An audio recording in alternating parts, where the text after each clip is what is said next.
इसके पीछे 100 सिर, 100 सामंत वतन और वचन के लिए सिर कटाने को तैयार हों। वो सम्राट पृथ्वीराज चौहान होता है।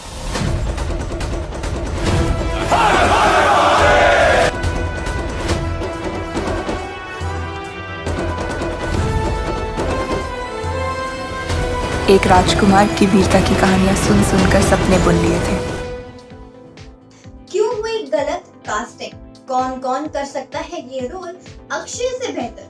विद्युत जानवर है अक्षय से बेहतर? So hello to my lovely viewers, welcome back to your favorite YouTube channel Bollygrad Studios.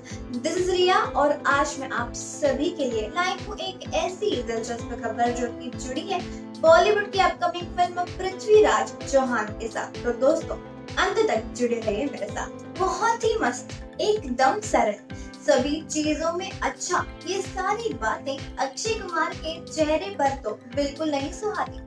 उनकी अपकमिंग फिल्म पृथ्वीराज चौहान जल्द ही रिलीज होने वाली है और इस फिल्म में ट्रेलर में अक्षय कुमार के अनकंफर्टेबलनेस को अपनी ओर ध्यान खींच लिया है। बता दें कि अक्षय कुमार की जगह अगर किसी और एक्टर को ये रोल दिया जाता तो ये फिल्म कहां से कहां जा सकती थी। दरअसल इस फिल्म में डॉक्टर चंद्रप्रकाश त्रिवेदी की much awaited film Prithviraj Chauhan का ट्रेलर रिलीज किया है और भारत के महान योद्धाओं में से एक सम्राट पृथ्वीराज चौहान के गौरव को दिखाने का प्रयास करती है फिल्म 3 जून 2022 को सिनेमाघरों में रिलीज होने जा रही है और इस फिल्म को डायरेक्ट कर रहे हैं डॉक्टर चंद्रप्रकाश त्रिवेदी।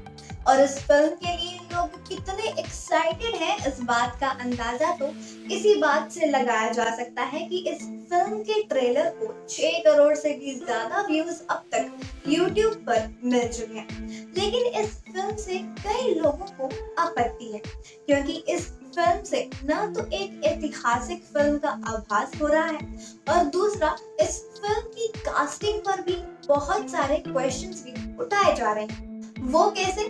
तो असल में पृथ्वीराज के लीड रोल में अक्षय कुमार हैं जो सम्राट पृथ्वीराज चौहान के शौर्य गाथा को सिल्वर स्क्रीन पर दिखाने वाले हैं। तो समस्या क्या है?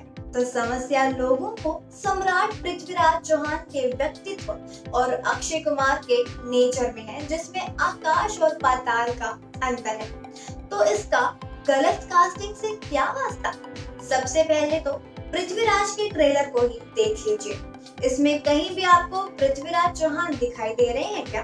अब जब भी आप कोई ऐतिहासिक फिल्म बनाने चलते हैं तो फिर आप उस फिल्म को ऐसा दिखाने की कोशिश करते हैं कि आप उस किरदार का जीता जागता स्वरूप ही बना देते हैं। जैसे कि आप the legend of Bhagat Singh में अजय देवगन को ही देख लीजिए या पद्मावत में रणवीर सिंह या तानाजी में अजय देवगन के अतिरिक्त शरद केलकर और लियो केनी को देखते हैं तो आप इन कैरेक्टर को नहीं बल्कि इनके द्वारा किए गए ऐतिहासिक किरदारों को देख रहे हैं। लेकिन पृथ्वीराज ने एक बार फिर बॉलीवुड की उस महामारी से परिचित कराया है जिसकी चर्चा तो सब करते हैं पर समाधान शायद ही कोई चाहता है और उसको कहते हैं गलत कास्टिंग। अब खुद सोच लीजिए कि जिन सम्राट पृथ्वीराज चौहान को वीरगति प्राप्त होते होते 300 साल भी पूरे नहीं हुए, उसके लिए आप ऐसे एक्टर को चुनते हैं जिसकी एज 54 इयर्स है। उसके समक्ष ऐसी अभिनेत्री है जिसकी आयु उसके बेटी समान है। आखिर क्या सोचकर अक्षय कुमार को ये सीन करने के लिए दिया गया था? पृथ्वीराज चौहान क्यों बनाया गया अक्षय कुमार? ऐसा नहीं है कि वो अच्छे अभिनेता नहीं है, लेकिन इस फिल्म के ट्रेलर से वो पृथ्वीराज चौहान कम और अक्षय कुमार ज्यादा प्रतीत हुए और ये शुभ संकेत बिल्कुल नहीं है। हालांकि ये दोहराए तो है कि उनकी एक्टिंग में दम है, लेकिन उनका ऐसा चंचल मन है और चेहरे में उनके किरदार को पूरी तरह समेट नहीं पा रहा है। ऐसे में गलत कास्टिंग को ये बीमारी बॉलीवुड के लिए कोई नई बात नहीं है, लेकिन पृथ्वीराज ने सिद्ध किया है कि इस बीमारी का जल्द ही इलाज नहीं हुआ तो बॉलीवुड का विनाश निश्चित है। इस बात को लेकर कई लोगों के फिल्म के निर्माताओं और अक्षय कुमार की जबरदस्त आलोचना की है, परंतु क्या इनके उचित विकल्प नहीं थे? बिल्कुल थे। और हम कुछ ऐसे ही ऑप्शन आपको गिनाते हैं जो अक्षय कुमार से बेहतर पृथ्वीराज चौहान की भूमिका को निभा सकते थे। शाहिद कपूर, आप माने या ना माने, लेकिन कई मायनों में अक्षय कुमार एक आदर्श राजपूत के चरित्र को निभाया है, जैसे हमें पद्मावत में भी देखने को मिला था। चित्तौड़ के अंतिम गुहील शासक रावण रत्न सिंह के रूप में जिस प्रकार से शाहिद कपूर ने एक राजपूत के आदर्श को समेट किया, वो सम्राट पृथ्वीराज चौहान के चरित्र को भी यदि आयु के दृष्टिकोण से नहीं तो आदर्श और पितृ के दृष्टिकोण से जरूर अच्छे से निभा सकते थे। विकी कौशल, अगर पृथ्वीराज चौहान के रोल में किसी और को चुनना था तो विकी कौशल में क्या ही बुराई है भाई।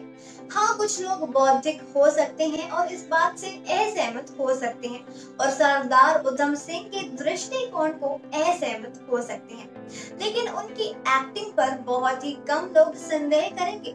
ये भी कम लोग जानते हैं कि पद्मावत में भी रावण रत्न सिंह के रोल के लिए प्रथम विकल्प थे विकी कौशल, लेकिन दीपिका पादुकोण के घमंड के आगे निर्देशक संजय लीला भंसाली को झुकना पड़ा था, क्योंकि दीपिका पादुकोण अपने से नीचे एक्टर के साथ काम करना नहीं चाहती थी। सोचिए, जब केवल शाहिद कपूर के होने पर रणवीर सिंह को टक्कर मिली थी, तो केवल विकी कौशल के होने पर क्या होता था। यदि विकी कौशल पृथ्वीराज चौहान के रूप में होते तो सिल्वर स्क्रीन पर कितनी आग लगती, इसका अंदाजा तो आप विकी की पर्सनल लाइफ से ही लगा सकते हैं। सुशांत सिंह राजपूत एक और नाम भी है जिस पे लोग चकित हो सकते हैं, परंतु ये जीवित होते और उन्हें ये अवसर मिलता तो सुशांत भी किसी विकी कौशल की भांति पर सिल्वर स्क्रीन पर आग लगा सकते थे और सम्राट पृथ्वीराज चौहान की शौर्य गाथा को संपूर्ण न्याय दे सकते थे। हम बात कर रहे हैं सुशांत सिंह राजपूत की। यदि आप सोच रहे हैं कि ये कैसे संभव है, तो स्मरण कीजिए 2016 की उनकी film MS Dhoni the untold story, जिसकी सक्सेस के पीछे का कारण है सुशांत सिंह राजपूत, जिन्होंने न केवल इस प्रतिभाशाली क्रिकेटर को जिया, यानी हमें इस बात पर विवश न किया कि हम सिल्वर स्क्रीन को सुशांत को धोनी यानी कि धोनी का एक ही अलग रूप देख रहे हैं। विद्युत जानवान कहते हैं कि पृथ्वीराज चौहान केवल वीर ही नहीं थे, बल्कि हर एक हष्ट-पुष्ट और हर प्रकार की धनुर्विद्या में कुशल। कई सोशल मीडिया यूजर्स का तो ये भी मानना है कि यदि विद्युत जानवाल जैसे अभिनेता पृथ्वीराज के रूप में चुने जाते तो इस फिल्म के मायने ही कुछ और होते। अब कहीं ना कहीं उन यूजर्स ने विद्युत की युद्ध कला यानी कि मार्शल आर्ट्स में योग्यता को ध्यान में रखते हुए आवश्यक यही सोचा होगा, लेकिन वे अभिनय में भी उतने बुरे नहीं हैं और उनकी फिल्म फोर्स से लेकर खुदा हाफिज तक में उन्होंने अपनी योग्यता भी सिद्ध की है। आवश्यकता है तो बस सही अवसर की, जो शायद उनके हाथ से फिसल गया। लेकिन अक्षय कुमार को चुनने के पीछे यशराज बैनर का केवल एक ही उद्देश्य था, जो उन्हें बिक्री योग्य हीरो चाहिए था। और यकीन मानिए, अक्षय कुमार इन सभी हीरो में से सबसे पहले होते हैं। तो जाहिर है कि यशराज बैनर की कोई डिसीजन लिया है तो फिर कुछ सोच समझ कर ही लिया होगा। तो आपको क्या लगता है, क्या वाकई अक्षय कुमार पृथ्वीराज चौहान के लिए एक अच्छी चॉइस है या नहीं? ये आप हमें कमेंट सेक्शन पर जरूर बताएं। और हाँ दोस्तों, जाते जाते इस वीडियो को लाइक और हमारे चैनल बॉलीवुड स्टूडियोज को जरूर सब्सक्राइब कीजिएगा। मिलते हैं फिर एक नई वीडियो और नए कंटेंट के साथ। तब तक खुश रहें, सेफ रहें, बने रहिए मेरे साथ।